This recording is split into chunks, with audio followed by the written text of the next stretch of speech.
कि जो चाइनीज़ एक फ्लैगशिप प्रोजेक्ट था China Pakistan economic corridor under belt and road initiative Gwadar के अंदर, उसमें प्रोटेस्ट चल रहे हैं काफ़ी ज़्यादा और कहा जा रहा है कि जो चाइनीज़ की जो इन्वेस्टमेंट है वो भी एट रिस्क आ गई है।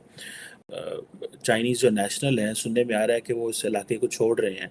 द रीज़न बिहाइंड इज़ कि भाई ये जो प्रोटेस्ट लंबे हो गए हैं और चाइना क्योंकि एक आपको पता है अथॉरिटेरियन एंड भारत और बाकी जो इंटरनेशनल कम्युनिटी है they are watching it very carefully because वो समझते हैं कि हमें we have to make the world understand के देखें जहाँ जहाँ चाइनीज़ जाते हैं वहाँ मसाइल किस तरह पैदा होते हैं। मैं आपको ये कह रहा हूं कि डर के मारे, जैसे दासू में अटैक हुआ था ना, दासू डैम पे वो भाग गए थे। वो भी हाइड्रो इलेक्ट्रिक प्रोजेक्ट था और डैम का प्रोजेक्ट था। यही अब फिर ये लोग भाग गए चाइनीज यहां से, क्योंकि चाइनीज ये कह रहे हैं कि यार तुम हमें सिक्योरिटी नहीं प्रोवाइड कर गया, बेल्ट से तुम्हारी सुतैया हो रही है और रोड पे तुम खड़े हो। ये तुम्हारा बेल्ट एंड रोड इनिशिएटिव जो टीटीपी ने कर दिया। अब चाइनीज वहां पे डर के मारे भाग गए, कह रहे हैं भाई साहब जान बचा के भागो पाकिस्तान से, वरना ये तो हमें मार ही डाल। अब की बार चीन ने कहा है कि खतरा है, चीनी सफीर ने कहा है खतरा है, बैरूनी ताकतों से भी खतरा है और अंदरूनी भी। ये जब भी बात है ये खतरे की, ये बाहर से नेचुरली बैरूनी फोर्सेस हैं हमारे, बहुत नॉट सो फ्रेंडली कंट्रीज भी हैं जो नहीं चाहते कि पाकिस्तान।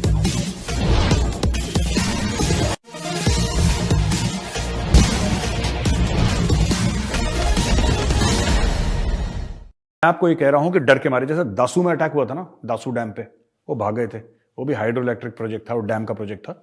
यही अब फिर ये लोग भाग गए चाइनीज यहां से, क्योंकि चाइनीज ये कह रहे हैं कि यार तुम हमें सिक्योरिटी नहीं प्रोवाइड कर सकते। और चाइनीज को ऐसा क्यों लगा, चाइनीज को अचानक ऐसा क्यों लगा कि पाकिस्तानी हमें सिक्योरिटी प्रोवाइड नहीं कर सकते। अटैक तो पहले भी हुआ चाइनीज पे, एक कराची में हुआ, एक दासू पे हुआ है। तो अब चाइनीज क्यों भागे वहां से? चाइनीज इसलिए भागे क्योंकि चाइनीज ये देख रहे हैं कि यार देखो, जिन बंदों का फर्ज है, जिन बंदों की ड्यूटी है हमें प्रोटेक्ट करना, यानी कि पाकिस्तानी फौज, पाकिस्तानी सिक्योरिटी इदारे, काउंटर टेररिज्म डिपार्टमेंट, ये खुद गाजर मूली की तरह रोज कट रहे हैं। और भाई जो अपने आप को प्रोटेक्ट नहीं कर पा रहा, जो अपने आप को सेव नहीं कर पा रहा, वो हमें कैसे सेव करेगा? तो चाइनीज ने हाथ जोड़ लिया, भाई साहब हम कहीं और जाके रहेंगे जब तक ये मामला नॉर्मलाइज नहीं होता। और मैं आपको बताता हूं, ये चाइनीज प्रोजेक्ट्स, चाइनीज को एक तो ये सब करना ही नहीं चाहिए था। पता नहीं क्या सोच कर आए थे यार चाइनीज पाकिस्तान में कि हम यहां पे पैसा कमाएंगे, ये कमाएंगे, वो कमाएंगे। इन्होंने सीपैक डुबवा दिया अपना पूरा, कि हम इंडिया को एनसर्कल करेंगे और यहां से हमारा बेल्ट एंड रोड होगा और फिर हम ये करेंगे। खुश हो गए, मौज आ गई बेल्ट एंड रोड करके। उसी बेल्ट से तुम्हारी पिटाई कर रहे हैं टीटीपी वाले और रोड पे तुम्हें ले आए। बेल्ट एंड रोड इनिशिएटिव हो गया, बेल्ट से तुम्हारी सुतैया हो रही है और रोड पे तुम खड़े हो। ये तुम्हारा बेल्ट एंड रोड इनिशिएटिव जो टीटीपी ने कर दिया। अब चाइनीज वहां पे डर के मारे भाग गए, कह रहे हैं भाई साहब जान बचा कि जो चाइनीज़ एक फ्लैगशिप प्रोजेक्ट था China Pakistan economic corridor under belt and road initiative Gwadar के अंदर, उसमें प्रोटेस्ट चल रहे हैं काफ़ी ज़्यादा और कहा जा रहा है कि जो चाइनीज़ की जो इन्वेस्टमेंट है वो भी एट रिस्क आ गई है। और ये समझें कि एक डी फैक्टो कर्फ्यू जो है वो पाकिस्तान इस गवादर पोर्ट पे जो है वो लग चुका है। और जो ये जो हकूक़ की मूवमेंट है इसके ऊपर भी ज़ाहिर बात है क्रैकडाउन की बातें हो रही हैं। और आपको पता है गवादर जो है वो चाइना पाकिस्तान इकोनॉमिक कॉरिडोर और बेल्ट एंड रोड इनिशिएटिव जो इन्वेस्टमेंट है उसका एक सेंट्रल पॉइंट है। चाइनीज़ अलहदा नाराज़ हैं, सी पैक वैसे कंप्रोमाइज़ हुआ पड़ा था, अब मज़ीद कंप्रोमाइज़ हो जाएगा बिकॉज़ उनको पता है कि वहाँ पे जो लोग बैठे हुए हैं दे आर चैलेंजिंग, उनकी प्रेजेंस को चैलेंज कर रहे हैं। जैसे मैंने पहले कहा सेपरेटिस्ट पहले चैलेंज कर रहे थे, फिर यह है कि अफ़गानिस्तान को पहले ही पता है कि बलूचिस्तान की फॉल्ट लाइन्स क्या हैं, तो वहाँ से जो टीटीपी के लोग हैं वो जो बलोच सेपरेटिस्ट के साथ मिल के अलहदा पाकिस्तान पे मार्च कर रहे हैं। सो या तो Balochistan is known by separatist और दीज प्रोटेस्ट दीज डेज, और वो जो एलीट बैठी हुई है वहाँ पे जो कि सेंटर के साथ सिंक है, ठीक है जी, जिसमें बलूचिस्तान अवामी पार्टी है या जो बाकी छोटी छोटी पार्टियां हैं, they are not understanding the reality because लेकिन इसकी जो ग्लोबल इम्प्लीकेशन बहुत ज़्यादा है वो इसलिए क्योंकि China Pakistan economic corridor is link with the belt and road initiative and Bharat और बाकी जो इंटरनेशनल कम्युनिटी है they are watching it very carefully because वो समझते हैं कि हमें we have to make the world understand के देखें जहाँ जहाँ चाइनीज़ जाते हैं वहाँ मसाइल किस तरह पैदा होते हैं। अब की बार चीन ने कहा है कि खतरा है, चीनी सफीर सफीर ने कहा है खतरा है, बैरूनी ताकतों से भी खतरा है और अंदरूनी भी। तो ये जो बात की जाती है सीपैक के प्रोजेक्ट्स पे, जो सवालात उठाए जाते हैं हुकूमती वुज़रा की तरफ से, आपको नहीं लगता ये भी उसको खतरे में डालते हैं?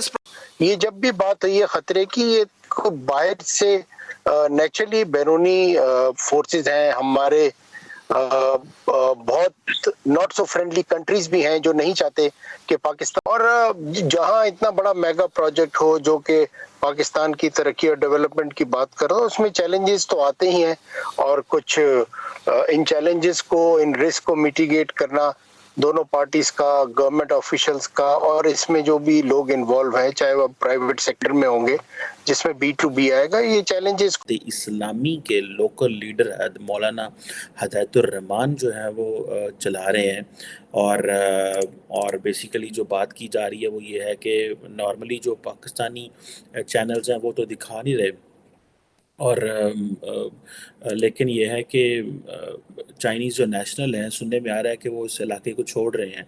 द रीज़न बिहाइंड इज़ कि भाई ये जो प्रोटेस्ट लंबे हो गए हैं, और चाइना क्योंकि एक आपको पता है अथॉरिटेरियन स्टेट है, और अथॉरिटेरियन स्टेट का डेमोक्रेसी में काम करना इज़ वेरी वेरी इंपॉर्टेंट।